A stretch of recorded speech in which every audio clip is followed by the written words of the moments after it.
My name is Langa Mancunga. We are going to have a conversation with fellow SARA graduates about what was initially called the SARA success stories. I think that was rephrased as SARA graduates. Just a bit about myself. I think Bernard did do a glowing introduction. Yes, my journey started in Cape Town in the 90s, where I started off as a performer, a marimba player, bass player, and it was until I met a gentleman called Andile Sio, who ran a project called Music Art Dance Theatre, MADT project, and I got to see the behind the curtains type of side to the performance arts. I think I heard for the first time the concept of arts administration. So I took interest in that, and when a friend of mine came up to Johannesburg, and him and his friends started quite a group, which was quite successful and got an award in 1996. I think at that time, the South African Music Awards did not know what Kwaito was, so they called it Township Rap. I think the category was called Township Rap Award. So I came up to Johannesburg to see him, visit him, and I saw all the lights in Johannesburg, and obviously the rest is history. I didn't go back home. And I worked because he was a friend, I worked as a roadie / tour manager for the band. And at some point, I realized that I did not know actually what I was doing. And some people were actually complaining and telling the label, actually this guy is not really up to scratch. And I lost a job there, so I realized I needed to upskill myself. I enrolled with the Roadies Association, had a great experience in terms of learning, had great experience in terms of on-the-job training. I think my experience at the Quad Festival in Norway with the Quad Festival was one of my highlights. So yes, and then along the way I obviously met the guys from Opikopi Productions. I think it was at the Quad Festival in Norway where I met them. They had brought, I think it was Tumi and the Volume and DJ Ready D. There was a small exchange program between Opikopi and the Quad Festival. And so we spoke and they said, hey, come, I think I started off as a stage manager at some of their shows, some of the jazz shows, and I got to manage the technical aspects of the Opikopi production or Opikopi Festival with all the 5 stages. And some of the things I learned along the journey was that, you know, especially in the events business, there are 3 important things. The first one is money, the second one is money, and the third one is money. Yeah. So I've taken that with me along the way. I've had a few failures, and I think failure at Ghetto Rough was an example.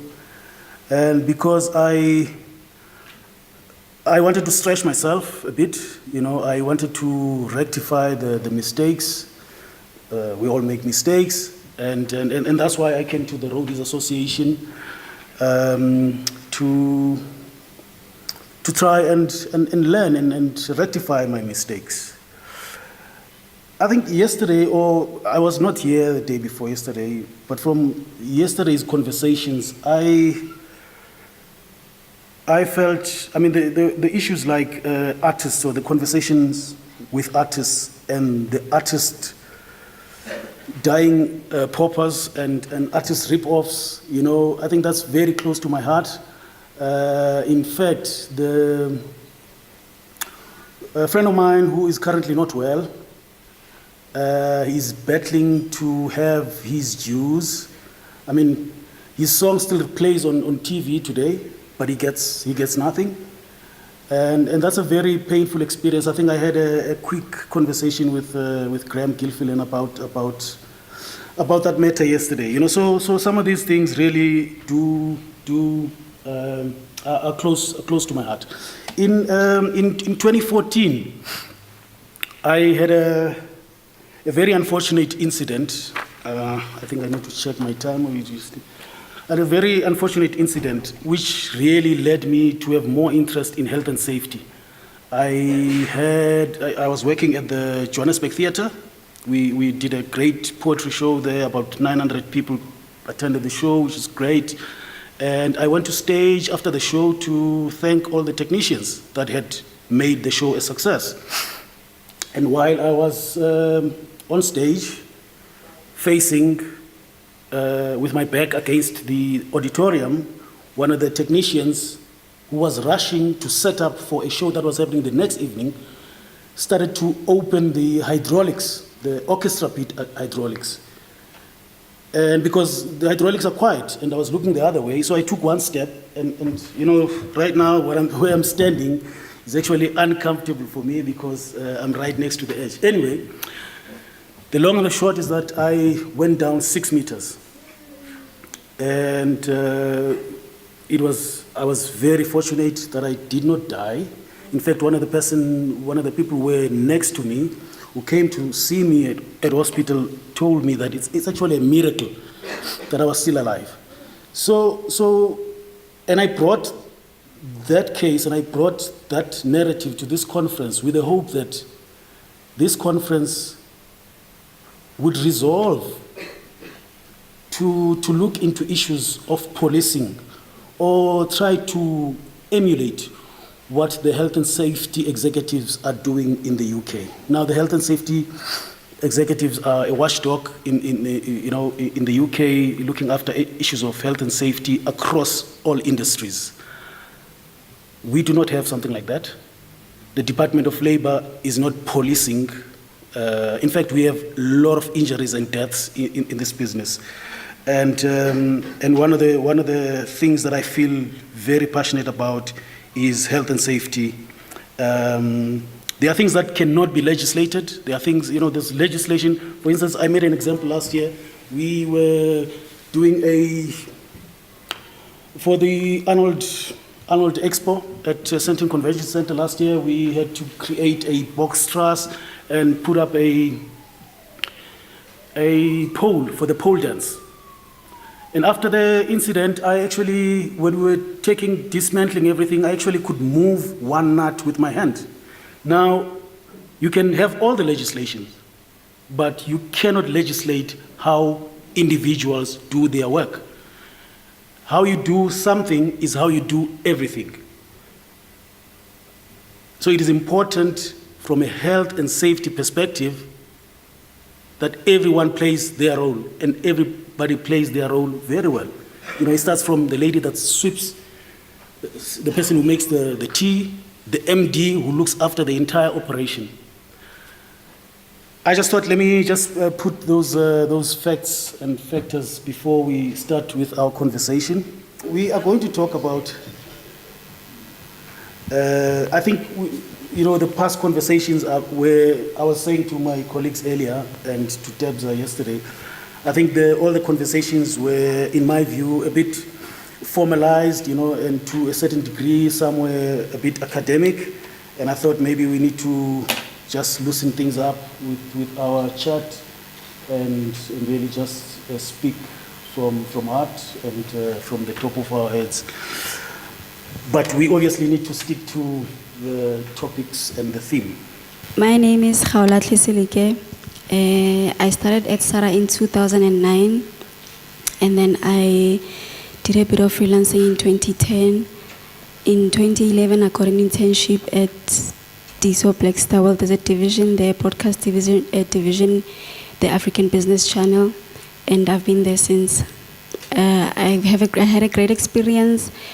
with SARA at the on the job trainings. I had a chance to go to an opportunity to go to the Hove Festival in Norway. I did the FIFA Confed and both the Confed and the World Cup. I did a show at Sun City with the Joyous Celebration, just to mention a few. Currently, I'm with Tiso Blackstar. I work for the Home Channel Ignition and BDTV as a video editor. Greetings, my name is Thabo Mokoena. I joined SARA at 2006. So I've got an opportunity to go to Germany and learn more about the equipment. What I did for now, I'm a head of lighting at Baseline, former Baseline. What more?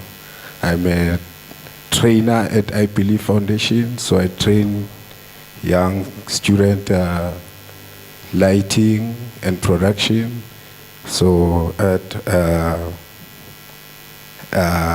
I've got some few students that I train them at KZN, Newcastle. So it's the production in the theater. So I train them how to plot, how to set up for their dramas, and the lot is history. I am Tebogo Modisane. I don't know when I joined SARA. I was trying to remember the year, but it was many years ago. My journey started when I did always had this passion for the entertainment and the music world. I did a diploma in sound engineering at LMB campus. I met with an incredibly amazing mentor who has since left us, Ken Sempatwa.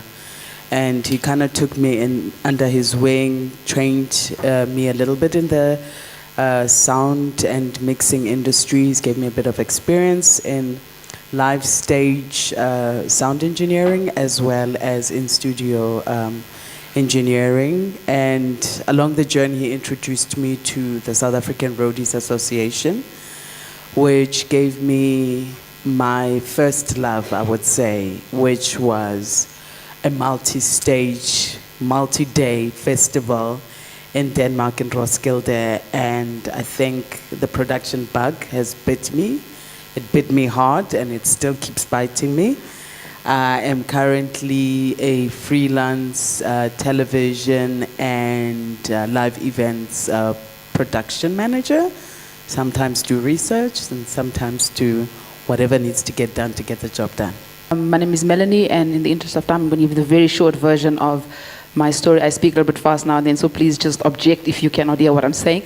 I joined SARA in 2011, and it's very easy for me to remember that because I know I missed the World Cup, which was just the year before that. And when the students go on about how great it was working in the World Cup and all of that, I always feel very jealous about that. So 2011, I had the privilege and very grateful for that to Babanyatjala and the rest of the SARA team for giving me that opportunity 2011. Before that, also coming from Gala Township, that is what a township is, very under-resourced and so on.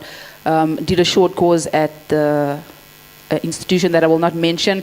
Very expensive, could only really manage to do the part-time course, work during the day, sort of hustle, study at night.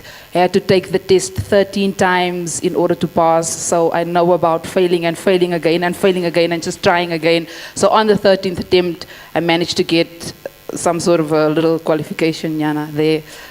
But then after that, SARA, yes, and then after SARA, just carried on freelancing, hustling a little bit more. I am currently employed by the JCT, City of Joburg Theatre Group, as the technical manager for the Roadport Theatre branch. So we're talking growth, and we're talking transformation, and we're talking opportunities. I thought, I actually coined this topic, and I thought, it kind of covers all grounds within our area of having left a training academy, training institution, having gone into the real world and seen the reality or experienced the reality, in terms of some of the obstacles, some of the barriers to entry, and some of the failures that come with the kind of area that we are playing in the real world. What would you, in your opinion, how do you think you've grown since leaving SARA? Maybe I can start with you, Melony. Thank you for that question, Langa. I think the one thing that I would immediately like to pick up on is the barriers of entry that you mentioned. And it is unfortunate that sometimes in our industry, unfortunately, that barriers of entry can be a human being that has a very clear idea of how they would like certain things to be. And I would give you an example. I was one of the students that was selected from SARA to go and get, when the Soweto Theatre was just about ready, so the Soweto Theatre was just completed, I was one of the students that was selected to go and get the theatre sort of production ready. And it was really just to get the on-the-job training, on-the-job experience, learn a little bit more, but also, I suppose, at the back of your mind with a hope of an opportunity to be able to apply for sweeping the stage, whatever, just to get in and just to have an opportunity to work in the industry. But there are, unfortunately, be it as it may, people at the time that has influence, that has clout, that has decision making, that did not feel. There was a very individual human being that felt, and was very vocal about it also, that felt that the SARA students was not worthy, that was not ready for that kind of platform. And as a result of that, none of the SARA students was given opportunity to actually enter into that space. It was unfortunate. But what do? That's the industry. You can't sulk and feel sorry for yourself. You got to pick yourself up and you got to carry on.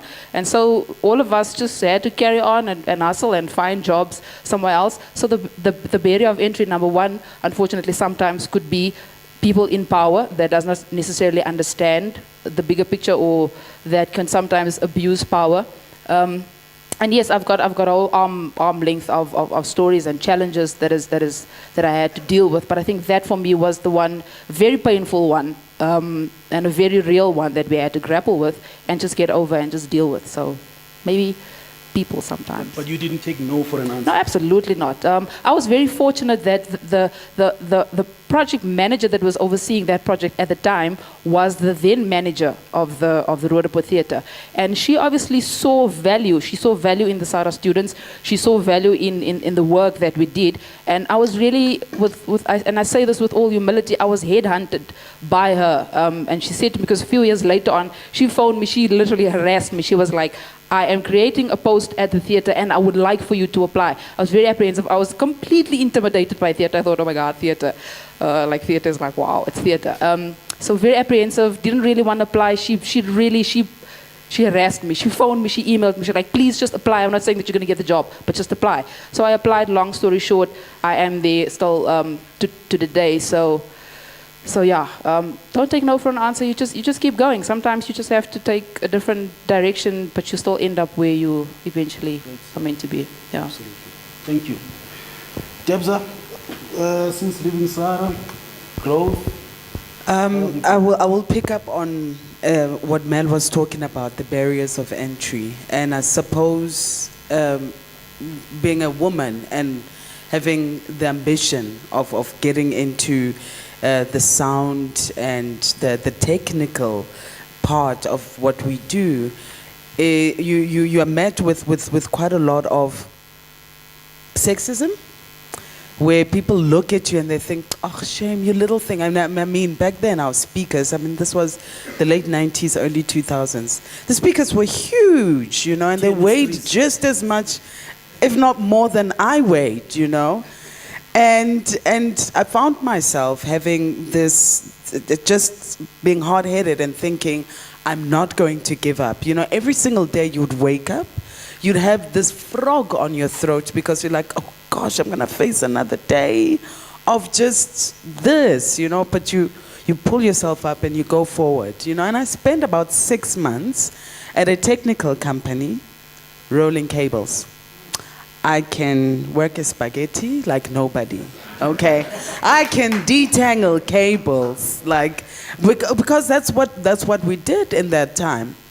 And I remember after going back and forth for 6 months into this place where it wasn't an internship, I literally said, I'm going to volunteer my time because I needed to get my foot in. And I would go at my own expense every day for 6 months. Story for another day. And eventually I thought, okay, I'm not getting anything back. Let me go out of this place that is not recognizing that there may be potential in training and taking this person on. Let me go outside and go look for work in other places. And I approached some theaters and approached, some other places.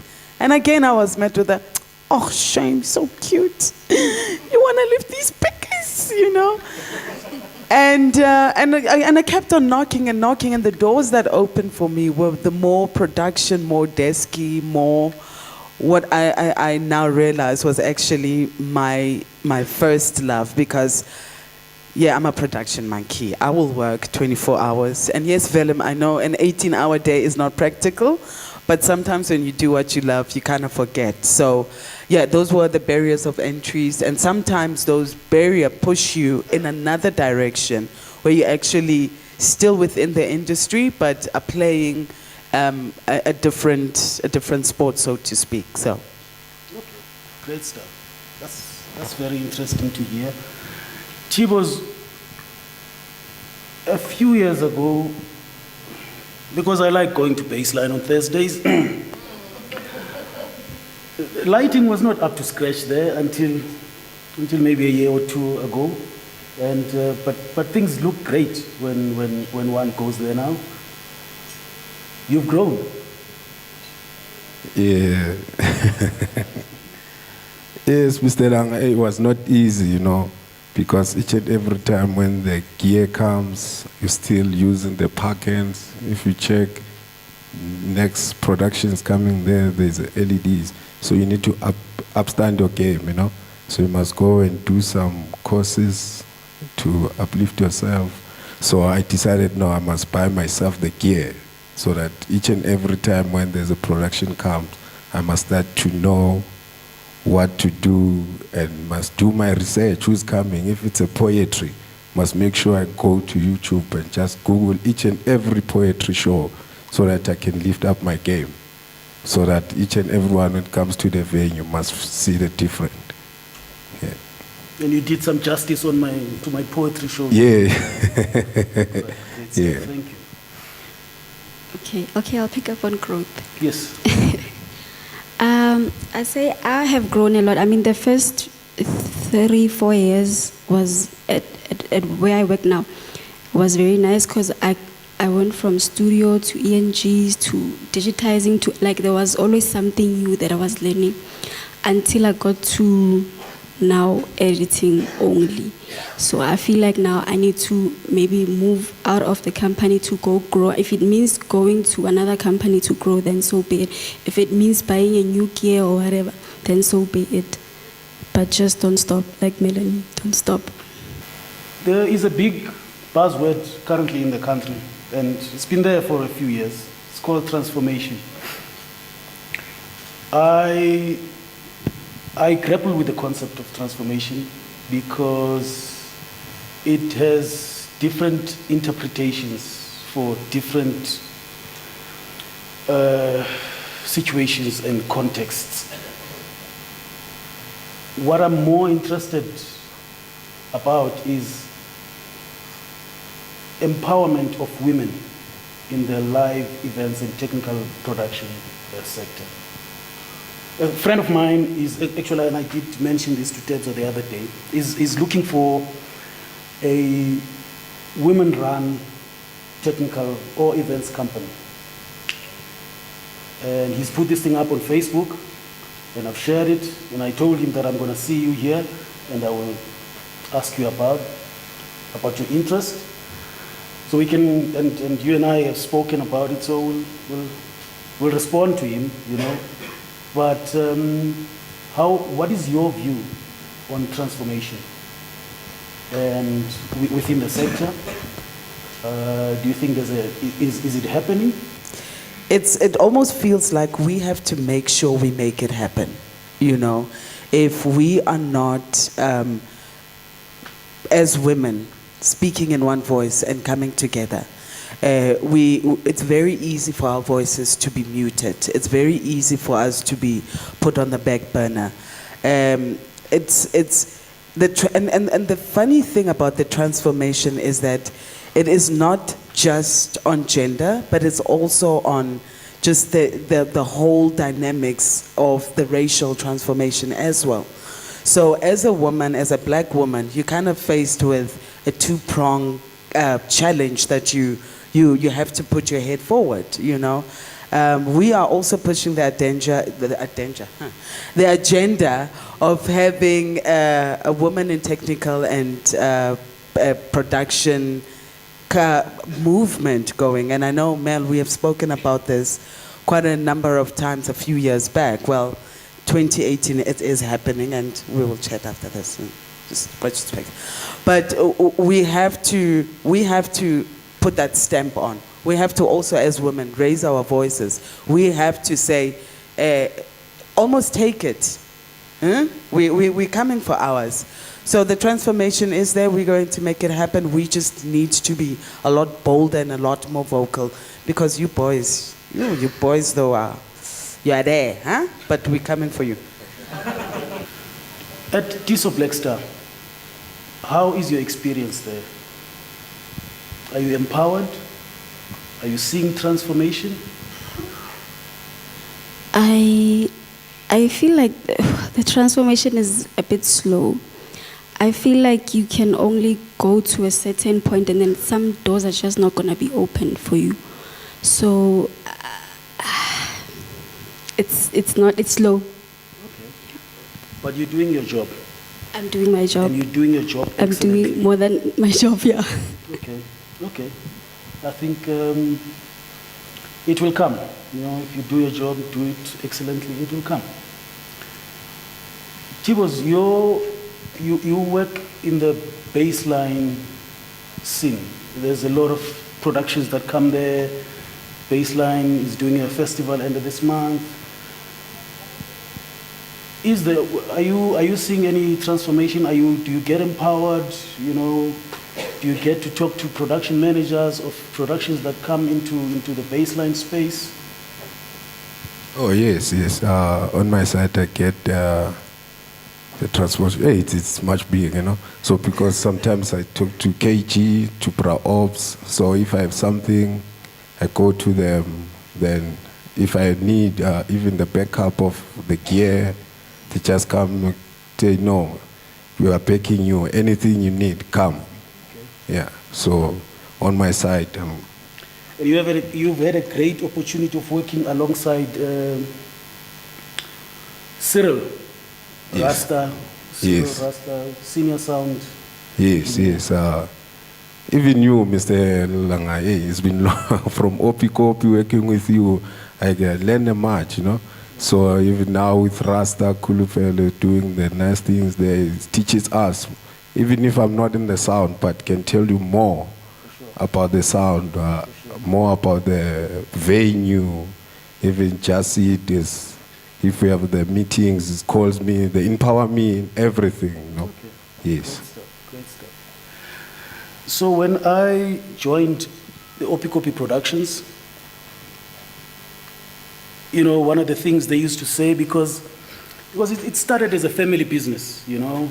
So, because like Willem said, everyone thinks events is an easy business because their nephews and their uncles and their uncles can be event managers. So because then this family business was thriving, you know, but they also knew that they actually did not know much about the business. So they always said there is an Opikopi way of doing things, and then there is the outside world way of doing things. Now, because I came from the outside world way of doing things, I had freelanced for Gear House, big concerts, real concerts, etc. So I knew exactly my story. In fact, I introduced a production schedule for the first time to the Opikopi gentlemen, and I think they can attest to that, which is a simple piece of information that guides you about your operation from start to finish. So something like that was not there. So I got in, and I think for me that is my chapter of transformation, because then after I had spent about 4 or 5 years within that space, a lot of other young technical production managers came in. STEM, who's Pretoria based, currently Refilwe Mika, and it's been great to see that happening. In terms of opportunities, would you say, well, I know there are many opportunities in South Africa, in the South African market, the South African economy. Are you accessing the opportunities? I mean, you were headhunted. Would you say there are obstacles to accessing opportunities in the South African market? I can speak from, I'll obviously speak from my reference because I am employed at the moment by the city, which is the government. So I'll not speak about the private sector. I'll speak about home. I'll speak about what I do know. And this, I think this also just ties in with your question of transformation. My colleague, Enos, there at the back, he's here, also the technical manager for Joburg Theatre. Enos, is that you? Yes, Enos. So Enos is here. So just to answer your question in terms of opportunities, we have very recently interviewed for the Joburg Theatre a post for a lighting technician that ties in, because I work for the state. There are very clear policies in place. There are very clear guidelines in place in terms of employment equity, in terms of addressing the transformation agenda that the city is trying to push. So that post was sort of earmarked, if I'm allowed to, I don't know, if I'm speaking out of the house, you can just object there. But that post was sort of earmarked for the equity plan and trying to address that reform. So that was, first preference was going to go to a female person. We had the interviews, first round of interviews, we had the second round of interviews. The ideal candidate that was identified was a female. At the time of the employment letter being proposed, that particular candidate was not available anymore. The market had already absorbed her. So the second best candidate was a male. And in all fairness, the position then had to be made available to the male. So what I'm saying in essence that the opportunities are there, the process in terms of fairness, in terms of transformation as well, as far as the city is concerned, is one that I would like to think is a fair one and trying to keep it in keeping with the agenda. So opportunities are there definitely. And there is obviously the first preference that would be given to the females, the black females historically first. But if those opportunities and those options have been exhausted and the next best option is for a male, whatever color, then it must go. Then it must go there. So I think there is opportunity. I think there is excess. And from the city's point of view, I really do think that the city is trying to drive that agenda and trying to make sure that it is happening. So yeah. Thank you very much. I'm glad that you had pointed out Enos. Enos is very familiar with my story, the incident that happened at the Joburg Theatre in 2014. I'm just glad that he's here. Thank you very much. Tebza. And I'm playing more in the freelance and private sector, and the transformation on paper is there. It does not always translate, and it just sounds so negative but it does not always translate into what is on paper, you know. I mean, we were just speaking the other day about what EPEE is, you know. On paper, it is supposed to give preference to black-owned entities or black suppliers first. But we are finding that we are now in situations where not completely black-owned entities have a level 1 BEE. And for those that don't know, the level 1 BEE means it is a lot more black-owned than not. But that happens on paper, whereas when you actually go into the reality of it, it is a front. So the transformation is happening a little bit on paper, and slowly we are realizing what the real implications are, and we are collectively trying to find solutions to kind of take ownership and take things and steer them the right direction, you know. As a freelancer, you either get calls or you must make calls. You must solicit So work. yes, and I mean, and you get return clients, return calls that you get, and when you get out there and solicit work, you know, it's very interesting, and it's been happening since. I mean, from 2010, we came out from a very magnificent experience working in the UK production office, which was actually a call-out that was from SARA. So I went in with a team of us from KOSARA, you know, and we sat in the UK production company, and we did a sterling job that the UK teams themselves could relax from running the production office to running other aspects of what was happening. That the SARA team that was there really and honestly held down the production office and was kind of, and I mean, this is the kickoff concert that was happening at Orlando Stadium. And we were kind of, you know, the heart of it, feeding the information that made sure that every single part that needed to run was running properly, the communication hub and center. And coming from there and having done such a sterling job, you would think it would be easy for the other production companies that were working there to absorb you and take you in because you did such a sterling job. You kind of met with a surprise and some, yes, I remember you, you're fantastic. We'll definitely call you. Do not look at that phone and expect it to ring, you know, because you'll keep waiting. So you constantly having to make these calls. And it's not like people do not recognize the skills that you have. The question is, maybe I'm too forward. Maybe the problem is me. Or like generally, maybe it really is a serious problem. And transformation is just fantastic on paper and it's not translating. I know I'm not the only one.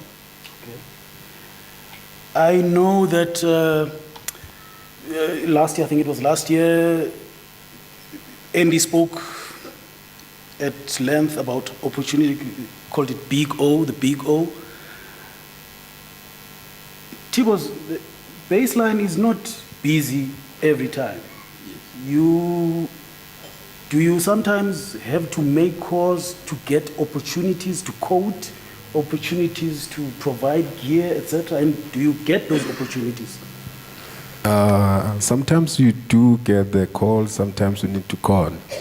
Because, so I decided to turn things. There's a groups that at the church. So I do the church things, they call it the genres clap and tap. Okay. Yes, the apostolic one. So there's a opportunity there for me to supply the lights in their shows, supply the sound, design the stage for them. I got a contract with Dumisa TV to do the what they call it, Hurisa on the road. There's the outside one, so do shoot there. So there is some plus minus, you know. Okay. Yes. Okay. So you're having joy. Because business is happening. Yes, the business is good. Yes, the business is going there. Okay. Yeah. Are there at Tiso Blackstar? I mean, you obviously want to grow and perhaps get out of that company and go into other areas and, you know, move to higher heights. Is that something that is in your plan right now? Yes, that is in my plan. I actually wanted to go back to the live events. So I'm still talking to them. I was talking to him, I think, during last year. I even went to baseline because I know going back to the live events, it means I need to learn again. There's always new things, new equipment and stuff like that. So I think, yeah, I'm going to go back to because it's more exciting there. Okay. Yeah. All right. So what is your...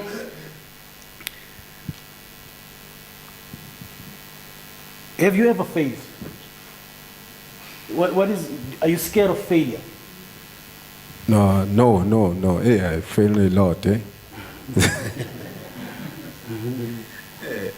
I failed a lot. There was a time that you took out all the money and put in the gear and tried to invest, and you're telling yourself, no, people, they will know me, I've got the gear. think 3 years down the line, you've got the gear, but you don't have a job. So it's painful, no? So, but you don't look at the back and just relax. You need to take a short left and start again. Yes. Good. So I'm not scared of failing, you know, Okay. but there's a failure. Okay. So I tried to, yesterday, I had this twice, that you cannot risk what you can't afford to lose. But I was reading something about this young American billionaire lady. And one of the first things she said about her journey is that you must fail big. You need to fail big in order to win big. So I tried to reconcile the two, like you can't afford to risk what you can't afford to lose, but at the same time, if you want to play in the big league, you need to fail big. What's your view? You obviously are employed, you're not taking any risks, but just your view on that? Yeah, sure. Look, I think failure is part of it's life, and you just have to embrace it and just deal with it and just make peace with it. I've alluded to the fact earlier on that before I joined SARA, I was at an institution where I had to study, and this particular test that we had to take in order to pass your course was done online. So every time you go online, if you failed, and every time you log back into the system again, it's a completely new test. So you never get the same test twice. And to make things worse, it's a multiple question paper. And the passing rate was 100%. So you miss one question, you fail. I sat in that examination room, I think it was till about 1 o'clock, 2 o'clock in the morning, because I just did not have the money to come back and rewrite. And I failed the test 13 times, and on the flippin' 14th time, I could not even deal anymore. I didn't know how. I think I just got up and I just left, because it was just that traumatic. But what I'm saying in essence is that even when I started at the theater, I thought I was going to have some superior person that I'm going to report to. And after the whole process, when I eventually got the job, so I rock up for work this day and I was like, okay, so who do I report to? Who's my senior? And they're like, you on your own, you are the senior. And I'm like, what do you mean? So there's no more senior person than I am, and I had to fail hard. I had to make some major mistakes, some big mistakes, unfortunately, sometimes at the expense of the client. Which is not fair, but that was what the situation was at the time. So yes, failure is there. It's a real thing. You just gotta get up, take the lessons from it, learn what you can, extract as much as you can, become like a sponge and just absorb as much as you can. And the thing with learning is not necessarily just from a piece of paper. You learn by observing, you learn by other people's mistakes, you learn by asking questions, you learn by making mistakes, you learn by taking something apart and trying to put it back together, you learn by figuring things out, you learn by making a mess and cleaning it up again. And that is part of the failure. You just gotta get in there, get your hands dirty and just learn. Fail big, yes, not very glamorous, not great sometimes, but necessary, very necessary. Thank you, Melony. So, when I was saying to you, Debza, that we're talking SARA success stories, you were kind of reluctant that you are a success story. What is your definition of success, and why were you reluctant? You know, I've worked on so many different events, from concerts to conference to gala dinners to, you know, on paper it looks great, ne? Hey, but I'm a failure, my man. And I can proudly say so. I have this ambition and a dream that I'm working towards.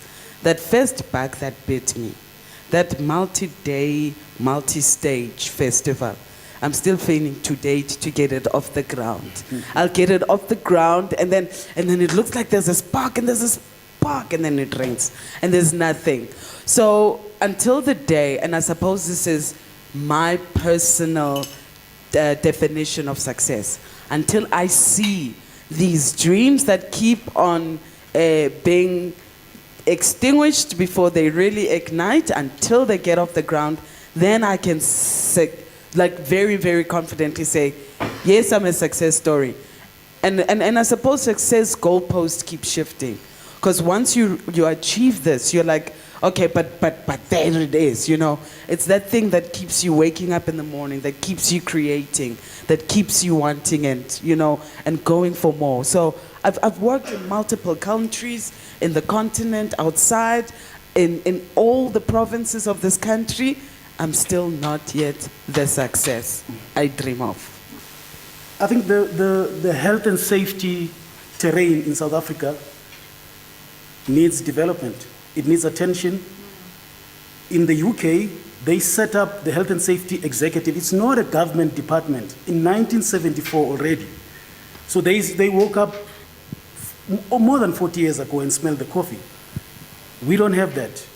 The Department of Labor does not do inspection. In fact, the live entertainment, according to them, is not within their radar or within their mandate. So what you do get is myself, because I've done a one-day health and safety training with an institution in Glasgow and the Health and Safety Council in London. So I come back to South Africa and I claim to be a health and safety officer, but I actually am not. I'm not qualified. Recently we did the Constitution Hill Freedom Day Festival. Somebody who had gone to JOC to present the event and present the plans was actually not there on event day. Completely wrong, completely unacceptable. But that is what is happening currently in South Africa. But because municipalities operate differently, like for instance in Cape Town, you need to have, there's an event permit office in Cape Town. Whether you're shooting a movie, you're doing a music concert, you need to go through that process. It's quite detailed and illustrious than what is currently happening in Johannesburg. Johannesburg, if you know somebody within the Sean Harris's office, and then you can, you know, go behind, go through the back door. In terms of pay scale, I think that did come out yesterday. You obviously pay what is industry market related. So you need to do your homework, you need to find out how much is being paid. But also, the industry is not standardized. I mean, you know, 1,000 rand does pay a stage manager, but actually, a stage manager who knows his story, who knows his value, would go for a 10,000 rand for an 8-hour day, you know? Professionalism, are we arriving on time? And are we actually showing the skills that we have? And number two is, are we networking? Are we going to where the people are? Okay. The answer to that is that to be a professional and to be proud to say you are doing what you are doing, you have absolute professionality, okay? You have your post-meeting summaries that you send to your clients. You arrive on time. You give your procedures and processes. You know your story. So the question is, we are beyond professional, okay? We define being on time. That African time where we are does not exist. If you are on time for a meeting, you are late. Okay. And in terms of networking, yes, we do. We know where they are. We know who they are. We propose to meet. We go to functions that exist. The timing will come. It's also very important that we as a collective, because we are here, we know each other, we have the experiences, we just need to back up and support each other. And then we'll be there. What I do in my training, I just use the mother tongue, you know. So if it's Zulu there, I just go with Zulu.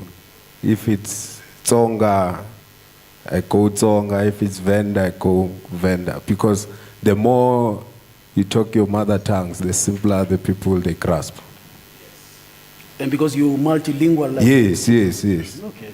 I think it is our responsibility. The people that have the influence, that have the decision-making power, it is our responsibility to champion transformation, to sometimes force transformation. And I'll give you a very quick case in study. I was involved and still am to a certain degree involved in a project, the Arts Alive project that we're all familiar with. And I used to deal with the supplier, the technical supplier directly. And this one particular year, I said to the supplier, white guy, very nice guy. I said to him, listen, dude, this is the situation.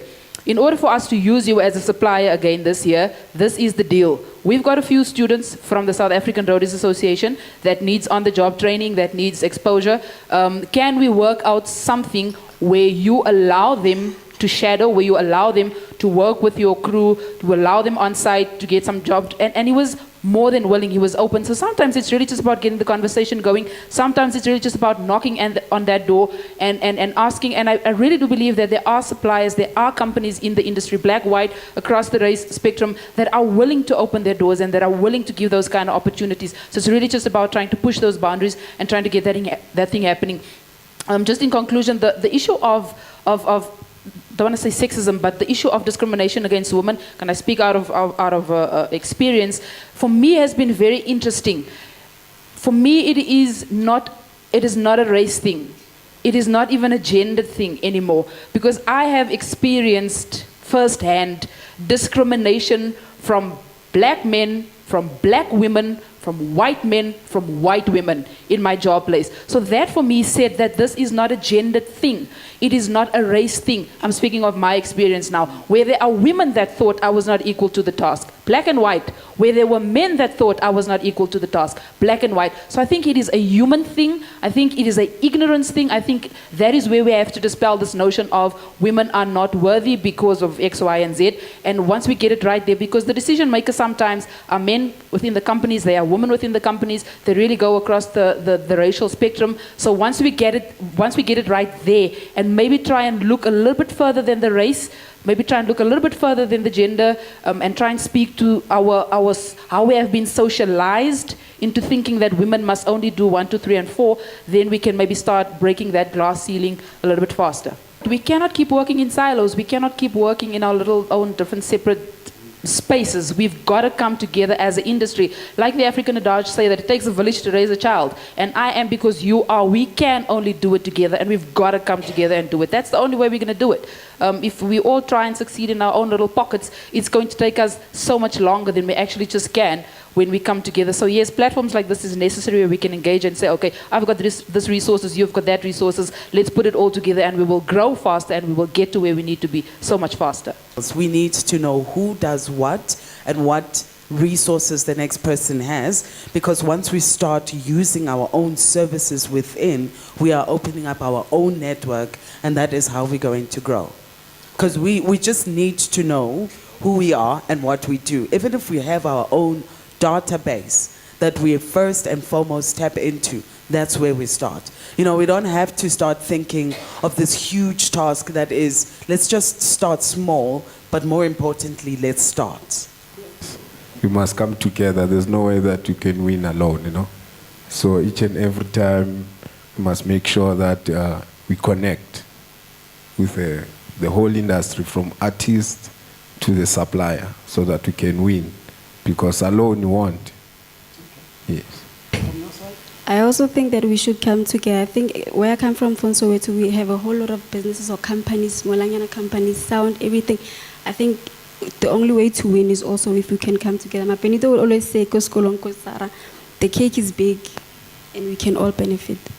Just a quick note from Dale Carnegie.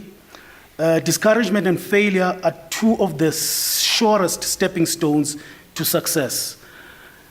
It is something that I still grapple with, but I think I'm on the journey. I'm on the journey there.